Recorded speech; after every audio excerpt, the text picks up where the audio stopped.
Hey guys, in this video I'll show you how to fix the no internet connection on CapCut issue.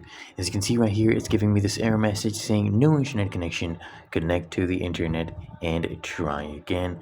All you need to actually do, okay, let me show you right here. When I search for templates, all of these options show up, as you can see right here.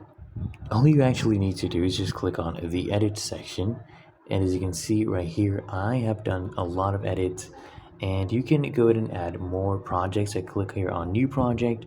I can choose a video to add. Let's say this one right here I was working on, right? I click on create video. You just start using it normally, just so you can ignore the issue. You'd not be able to use this template unless you basically have the latest version. So the older versions, what they have done, you cannot access internet templates, things like that. So all you need to do is just update. Go to your Play Store, update it.